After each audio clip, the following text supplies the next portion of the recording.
Everybody, my name is Marshall Kirkpatrick. I work here at Sprinkler and I'm responsible for influencer and analyst relations.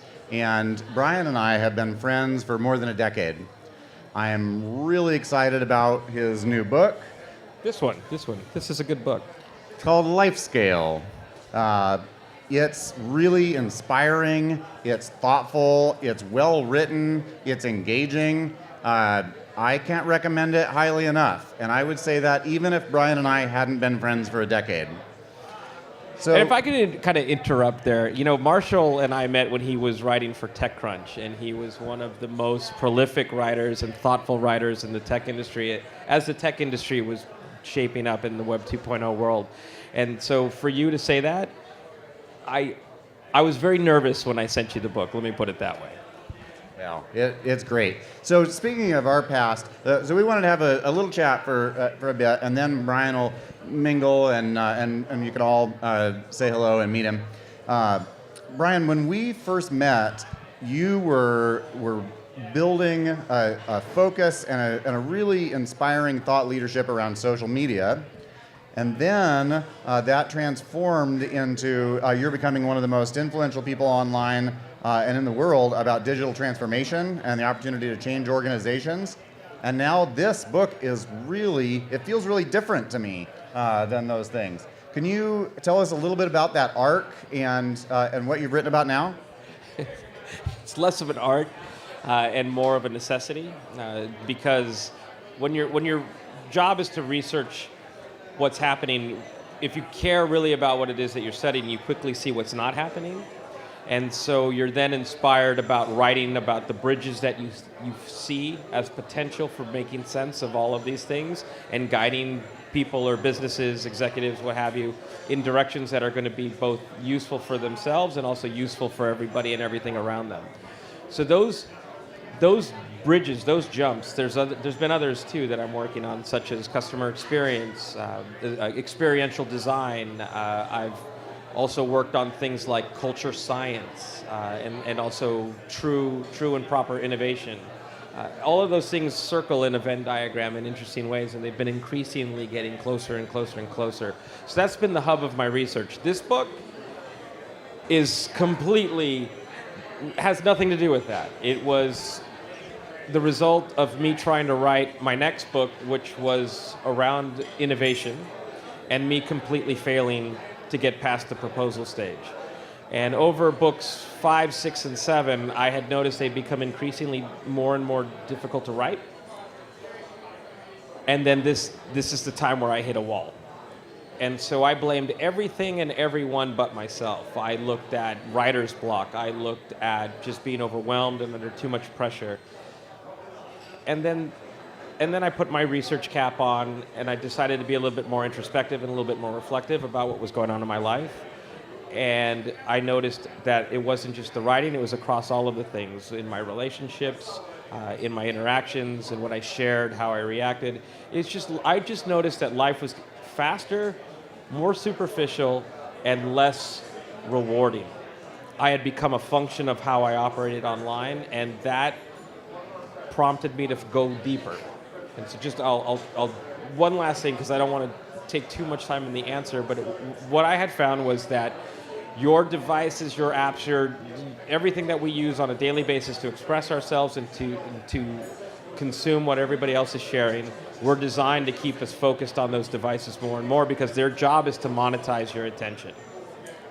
That comes at a cost that they don't talk about, and that cost are things like our ability to focus, go deeper, be more creative, be more productive, and also it affects things like self-esteem, anxiety, happiness. And so that whole level of research, I spent a good couple of years on surfacing that. My friend here, Gregarious, was one of the more inspiring people in my life that had pushed me in this direction. I ultimately found that I needed a solution. And when you Google, which is what I did, the solution, you get things like go for a hike, try yoga, practice meditation, go to Burning Man, download the Calm or the Headspace app, and all of those just treat the symptoms. What it doesn't get to was what the problem that I found was I'm operating my entire life on a system of standards that were invented in an analog world. and they're not only dated and old, but they're irrelevant. And the challenge that we have is that each and every one of us are figuring that out for ourselves. We're making decisions based on what we think are the right things to do, based on what we feel in those moments when we get satisfaction from people who follow us or react to us. And so we build this center of reference on all of these things, but our parents didn't teach us how to get through this because they didn't have to live life through that, because their parents didn't have to live life through that. And if you think about what's going to happen in the future, how parents are putting technology in their hands of their kids at dinner to keep them occupied while they are able to sort of take a meal, or when they're at a supermarket so that they can get shopping done. They're actually rewiring the brains of the next generation in a way that they're ill-equipped to parent or manage because they're not living life that way. So I then became inspired to write the book that I needed, which was essentially an operating manual for a modern life.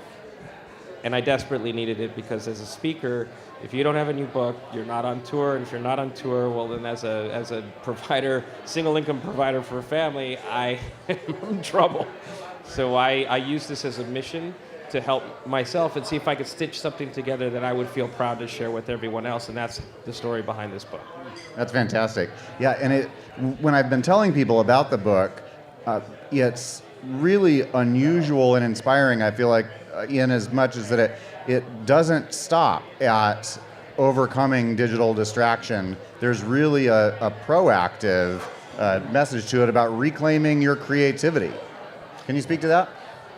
Yeah, one of the things that I found in myself, but I've also done, one of the digital anthropology research projects that I did was for a beauty brand that studied the effects of Instagram and Snapchat and other apps on a woman's definition of self-beauty and self-esteem. And I interviewed women from age 61 to 6, and I was just heartbroken at the fact that there's a lot of things that they don't realize that they're dealing with or struggling with.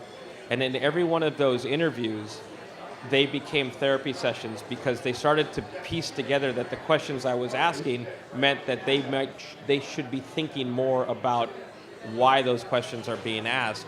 And at the time that those conversations were over, they were really, really, really ready to start to re-examine where they are, what they're sharing, why they're sharing it, and why they're living this life online.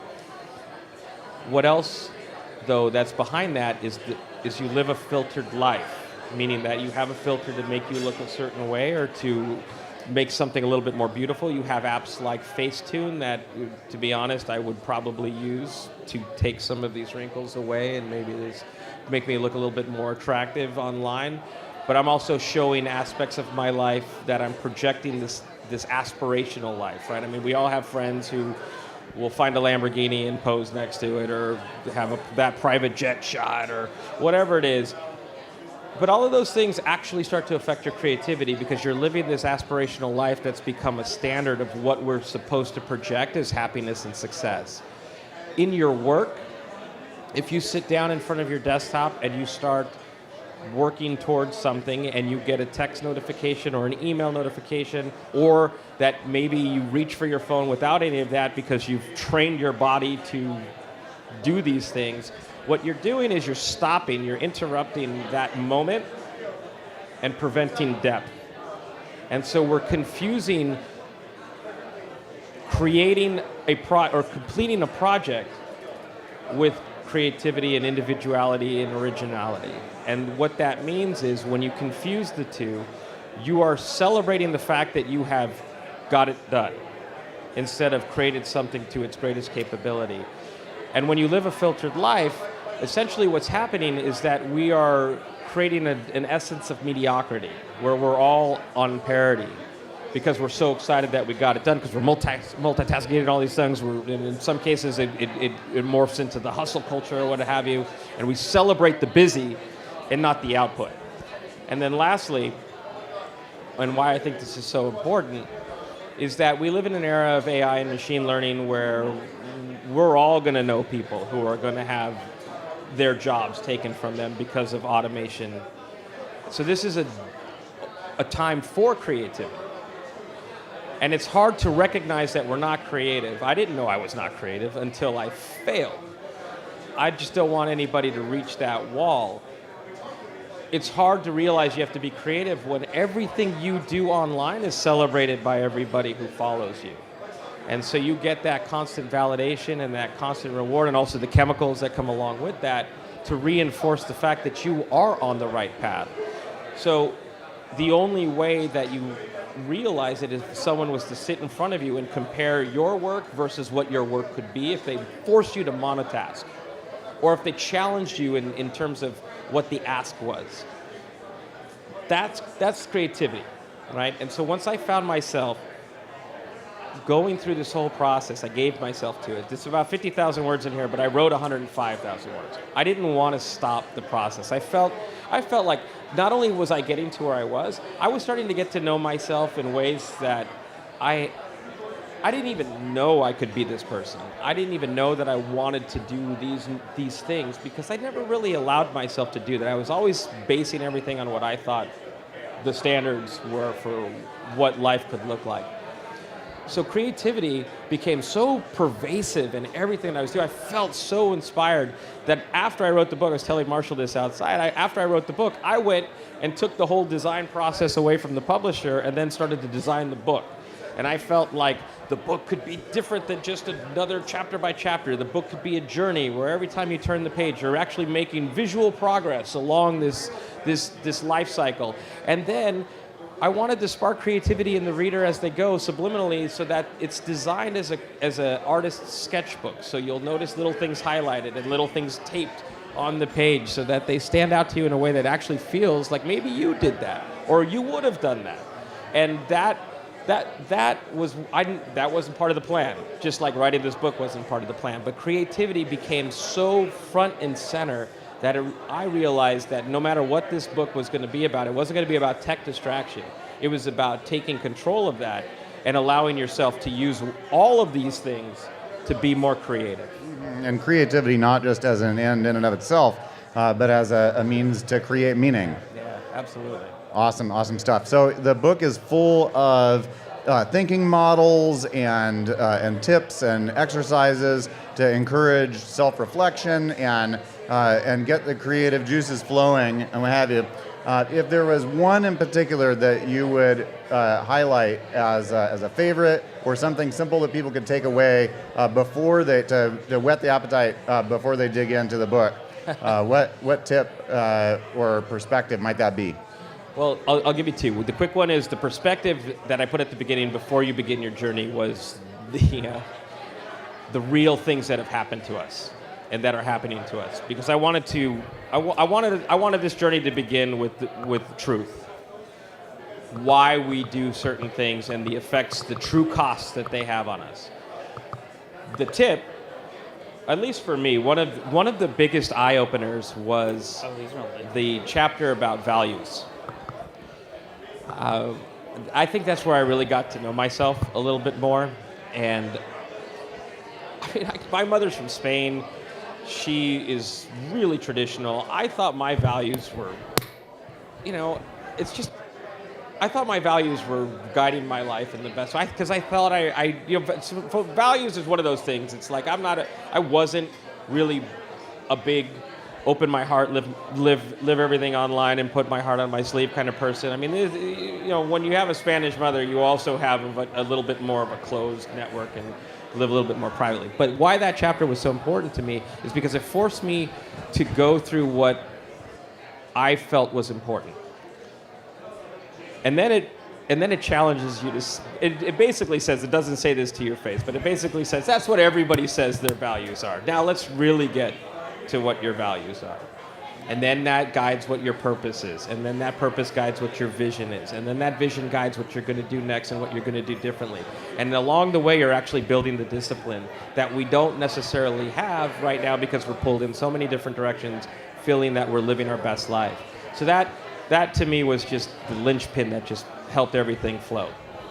That's fantastic. And that's the kind of exercise it's reminiscent of startup life and that people do for organizations. And so often we're faced with a challenge to take personal, individual level authenticity and scale it up and apply it into a business context. Now that you have worked with so many of the most innovative businesses around the world for years, to be able to bring some of those insights and value and incorporate them into personal self-reflection exercises, or at least have some inspiration from that, is awesome and powerful. So I really enjoyed reading the book. I'm about halfway through it right now. I'm going to finish reading it, but it's already impacting relationships with friends and projects in my personal life. Very cool. Very cool to hear. Yeah. So I want to encourage everybody else to pick up a copy of the book. There are some copies that we've got around here. If you don't have one in your hand yet, we welcome you to take one home. And Brian and I are going to hang out here, and please feel free to come up and say hello and ask Brian your questions or thoughts. And we really appreciate your coming in and your interest. And if I can ask one thing, because thank you, Marshall, and thank you, Sprinkler, for giving away books, because that way this doesn't have to be a commercial. But I do have an ask. I would like to hear from you if it has an impact, because I want to share those stories, or at least I want to hear those stories. When you're locked up in a cave for a couple of years doing all this research and doing all this writing, you want to know that maybe it's helping some people. So I'm Brian at briansolis.com. If you can reach out, that'd be wonderful. And also, there's some bracelets running around. I made them to sort of remind myself, and maybe it'll help you as to if you're going to begin this journey, why you're on that journey every day.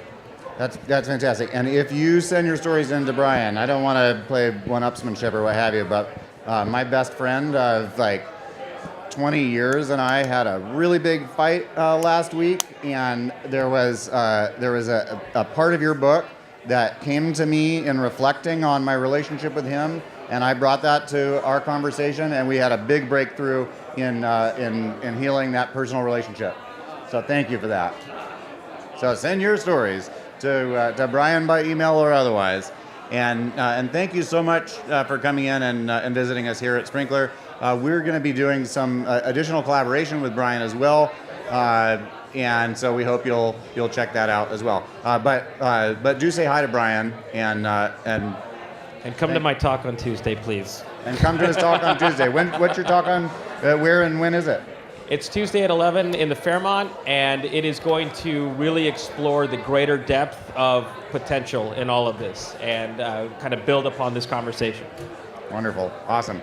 All right. Well, cheers. Thank you, everybody.